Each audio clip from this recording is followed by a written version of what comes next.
In today's video, we're talking about whether or not you should buy an iPhone 15 Pro over a Steam Deck, a new Steam Deck competitor that's hitting the market soon that's actually different, and the insane number of Steam Deck verified games. How's it going, everyone? As always, my name is Jimmy Champagne, and this channel is called Deck Ready. It's my channel that I started to talk about Steam Deck, but then there's a whole bunch of other Windows handheld PCs that came out, so now it's a channel all about handheld gaming. Pretty simple, right? If that sounds cool to you, make sure you subscribe and set your notifications to all. Do all that YouTube stuff. The first thing I want to talk about today, though, is this weird comparison that's going around between the iPhone 15 Pro and the Steam Deck. Digital Foundry, of course, is the leading creator in terms of making videos about this stuff, and as far as I know, they haven't really compared them head to head, but the reason people are talking about this is because of games like Resident Evil Village, Resident Evil 4, and Death Stranding Director's Cut, because all three of those games can now be played on the iPhone 15 Pro. You literally go to the App Store and buy these games as like regular old apps, and then they download to your phone, and then from that point you can either play them with touch controls, you can connect something like the Backbone, you can connect a DualSense or an Xbox controller and get a more handheld like experience. But the point is, you're running full-fledged 2023 and 2022 era AAA games on your iPhone 15 Pro. Now, when Apple demoed this the first time, I was obviously kind of like dubious of it, just because, you know, you look at this and you say, well, the iPhone is really notorious for throttling at a certain point, and if you're playing a graphically intensive game like Resident Evil 4, you could imagine that the thing would heat up pretty quick, and at that point you'd start getting throttled. And I was also curious what graphic settings they would need to run these games at, and now that these games are out, it's fair to say that the experience is largely subpar. I would say that like running a game below 30 FPS at dramatically lower settings than what you would see on the PlayStation 4 or even the Steam Deck, that is not really that good. And it's one thing to just see the iPhone running these games in the first place where you can tell that it's not running or looking as good as it could on other hardware, but there's a great Reddit post I saw earlier today that puts an image from Resident Evil 4 captured at the same place on the Steam Deck and the iPhone 15 Pro head to head, and the difference is insane. I gotta be honest, Resident Evil 4 was definitely my favorite game I played last year, except for like Alan Wake 2 maybe, but overall I think Resident Evil 4 Remake is my favorite game of all time. And it's a game I traditionally stayed away from on the Steam Deck because compared to Resident Evil Village or Resident Evil 2 Remake or Resident Evil 3 Remake, there was a big performance jump, I would say, in the negative direction when you're talking about Resident Evil 4. It's still a better optimized and better running game than pretty much every other PC release we got last year, but I needed to upgrade my hardware to really run it at max settings at 1440p without stuff like DLSS or FSR3. DLSS you can put in with a mod and you get some graphical artifacting, but overall it looks a lot better. There's a tip if you're playing on PC. But when I took a little over a week off back in October to get married and then go on my honeymoon, the only device I brought with me was my Steam Deck. And at the time I was back in the Resident Evil spirit. I was playing through Resident Evil 4. I was grinding through Separate Ways and the Mercenaries expansion just so I could get that police uniform for Leon to use in the Resident Evil 4 campaign. And I wanted to keep playing Resident Evil 4. So what I did was I looked for the best settings, and where I found them was actually in the Steam forums. There are other websites like Steam Deck HQ where they've got some good settings there as well, but you can actually run it higher settings than they want you to because I think they're focusing on battery life. I have a battery bank, so it doesn't really matter at the end of the day, and the settings I was able to find not only were a mix of medium and high, they were looking better than the PS4 release of Resident Evil 4, and even playing some crazy demanding modes like the Mercenaries mode, for example, it was a rock solid 30 FPS, which was honestly great on the Steam Deck. Now, I know some people like to lower the settings and leave the frame rate uncapped and let it run between 50 and 60 FPS, but without VRR, that just doesn't work for me, and I'm just much happier with that 30 FPS cap. But when you compare how this game can look and run incredibly well on the Steam Deck against something like the iPhone 15 Pro, which, you know, let's be honest here, is not running it at an acceptable state at all, and that goes for Resident Evil Village as well, it really makes that $400 or more, I guess like $700 purchase at the maximum, feel justified as an addition to your iPhone. And honestly, beyond that, like the performance difference and everything that I was just talking about, I'm just never going to play games on my phone anymore. I have not for a long time. There are a few that I was playing on the treadmill at the gym for a while, but they don't hold your attention for more than a week or so. And then once you kind of finish them or get to the point where you can't progress without paying money, the fun you have with mobile games just completely dissipates. And I don't think the fix is taking console games and porting them down to mobile. I think what iPhone developers should really be working on is making mobile games that are made for mobile, but aren't trying to nickel and dime you, right? Like, I'm not saying make every game free to play or anything like that. I think what they really should do is make games that are like $20 or $30 or even as low as $10. Like they did back in the day when a game like Need for Speed Shift came out on console. They fully developed a different version of that game for iPhone that took advantage of the hardware in smart ways, and that was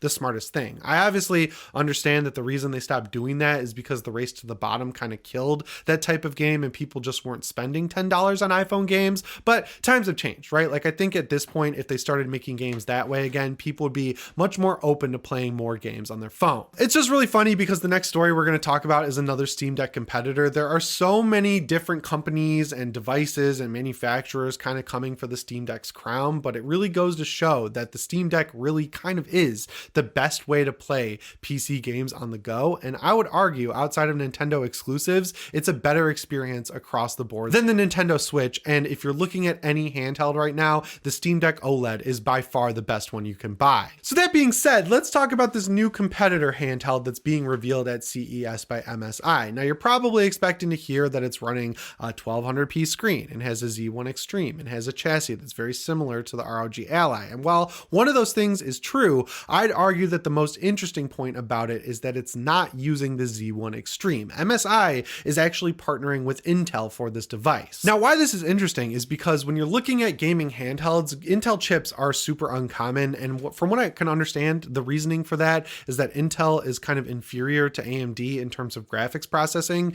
and battery life as a whole will be much worse on an Intel chip. But with this huge boom of like handheld Windows PC gaming, it's easy to see why Intel kind of wants to dip their toe in the water. And the cool thing is, it's not just MSI promoting this device, it's Intel as well. So if all goes as it should, MSI and Intel will be working together to kind of tune this chip the right way so that it can take advantage of handheld PCs and actually be good. In my opinion, at least, the ceiling is pretty low for Windows devices. Like I know people love the Legion Go. I know people love the ROG Ally because you can play games like Call of Duty or Destiny 2 or a plethora of other online only games. I completely get that. That's a good reason to own one of these handhelds, but you know, there's a lot of problems you run into, right? Like on my ROG Ally, the frame limiter never works right. It gives you a range. So if you set it from like 30 or 45 or 60, it'll give you that general window of performance, but it's more like if you set it at 60, it's running from 55 to 65 FPS. And I'm someone who's super noticing of frame rate fluctuation. Like I hate that in games. I'd much rather it just be a hard lock 60. So what I had to do is download RTSS and use that with pretty much every game to limit the frame rate to what I want it to be. And because it's harder to change on the fly, even on a desktop PC, on a Windows handheld like the ROG Ally, I usually just leave it at 30 and let that work for every single game I play. But RTSS, while it is definitely the best solution, I would say, for limiting frames in games, it's not perfect. There are games that actually perform worse when you use RTSS instead of like the NVIDIA control panel or the AMD Adrenalin app. And just like, that's too much to really worry about when all you have to do on the Steam Deck is hit that quick access menu button, and now you just drag the slider and it automatically adjusts the hertz of the screen and the frame rate all at the same time for you. And as far as I'm concerned, that solution works perfectly on something like the Steam Deck OLED. Like as I mentioned in my last video, I've been playing games like Dragon's Dogma Dark Arisen, and I've been playing Burnout Paradise Remastered, and all of those games run beautifully on the Steam Deck. And yes, I did have to do a little bit of tinkering with Dragon's Dogma. I had to download a mod that let it run in Vulkan API instead of DirectX, but like that was super easy. I downloaded a file, I dragged it into the games folder, which I found by just right-clicking the game in Steam and then going to the locally installed files. The folder opened right up. I drag and drop the file from the zip and it was just done. So when you compare that to doing something like running RTSS for every game or just making sure you can navigate Windows correctly, I think the experience on the Steam Deck is 10 times better as a whole. But it is still cool to see that there's more Windows handhelds coming out, because the more of these that come out and become successful, that gives Microsoft more of a reason to kind of reconfigure Windows to be usable on these handhelds. Because if you could get to a point where there's a handheld version of Windows, like a wrapper that you could install on one of these handhelds that has a touchscreen enabled interface, has a controller navigatable interface, has more bigger buttons that are easy to use the touchscreen on, that's when you start seeing Windows as a viable competitor to the Steam Deck. Like I know Windows has its own like gaming frame rate limiter and everything like that, but it's hard to navigate to. And I think they should make that a standard feature that you can just have on Windows handhelds, so companies like MSI or Lenovo don't got to come up with their own budget version of the Steam quick access menu. Because from their perspective, they're not going to fine tune it to just one device. Their perfect world is that there's an ROG Ally 2 or Lenovo Legion Go 2 coming out 6 months to a year even after that original device. And if they can hit that cadence, they've got to make sure that the app that they make that can limit the frame rate can just quickly be transitioned over to the next device in the chain. My pie in the sky wish, of course, is that SteamOS 3.5 or 6 or whatever they're on actually comes out this year and you can just install it on the ROG Ally perfectly and everything will just work right out of the box. And of course, I would love to see that work on the MSI Claw as well, but I feel like that's going to be even more difficult because while the Z1 Extreme chips are more similar to the chip that's in the Steam Deck, the Intel chip is obviously completely different, so SteamOS would have to be reconfigured in a much different way. As far as the Claw goes though, it looks really good, right? Like I don't know what the screen resolution is because all of this is going off of leaks, but I'm assuming it'll probably be a 1080 or 1280p screen. The actual build of it looks like the ROG Ally, which a lot of people have problems with the ergonomics of the Ally. I personally don't. Like even though it has a lot of sharp edges, I have no issues holding it for an extended period of time. I do like that the new MSI Claw has offset sticks because for some reason I like it on the Steam Deck, but I don't like the horizontal like parallel sticks that you get on the ROG Ally. And overall, I would say that those detachable controllers, while cool, are more of a gimmick that I would probably never use on that handheld than something that I would absolutely love when using it. The biggest limiting factor outside of battery life and Intel's inferior graphics processing, of course, is going to be price. Intel stuff tends to be more expensive than AMD equipped stuff. So I'm wondering if MSI is going to take a hit on this handheld or something like that. But regardless, it is cool to see even more PC manufacturers entering the world of handheld gaming because I think it's a really viable space that just needs to be fleshed out a little bit more and have less rushing to market in it. And it seems like that's what they're doing. This is taking a lot longer to come out than something like the ROG Ally did. And the third story I want to talk about today is a huge milestone the Steam Deck has hit. There are over 13,000 games listed as at least playable on the device. Now, 8,000 of them or so are like listed as playable, and I think like 4,000 of them or so are listed as verified. But as we all know, Steam Deck verification doesn't mean jack shit. Like playable is good enough for me. There are a ton of verified games that I would argue should not be verified. Baldur's Gate 3 being one of them, The Last of Us Part 1 being another. Like the list goes on and on of verified games that just prove that the whole verification system needs a complete rework from top to bottom over at Valve. So yeah, the point is, it is really cool to see that you can play this many games on the Steam Deck. Obviously, the biggest sore spot for Valve is still online games like Call of Duty or games that are only released on the Epic Games Store like Alan Wake 2 or games that are released under the Ubisoft banner, because even when they become available on Steam, the game might work fine out of the box, but then Ubisoft goes in and updates that Uplay launcher, and of course, it could just break everything from top to bottom. Like I was super excited that I could just finally play Burnout Paradise without doing anything crazy like modding files or anything like that on my Steam Deck, but I know in the back of my head that EA always has the option to just break that launcher once again and make games unplayable for a month or until Valve releases a hotfix for Proton. So that is the biggest problem that I think they still need to tackle.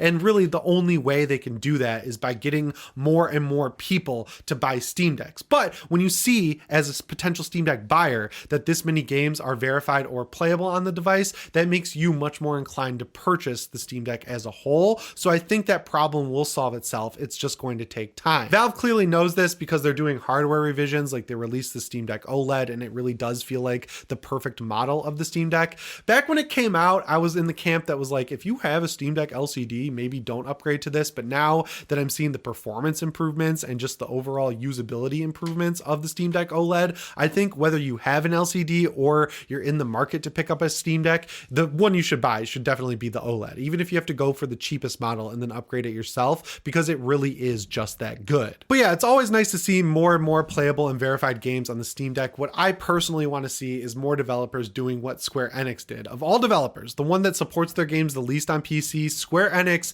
hammered that Final Fantasy VII Remake Integrate when it launched on Steam was Steam Deck verified and ready to go. I'd argue that it needed a little bit of work, like running in DX11 totally fixes that game, and I don't know why they don't just do that in a patch, but you know, that's here nor there at this point. The game does run really well on the deck, and when you compare it to other games that are verified, I think it definitely earns that badge a lot more than games like the ones I listed earlier on this topic.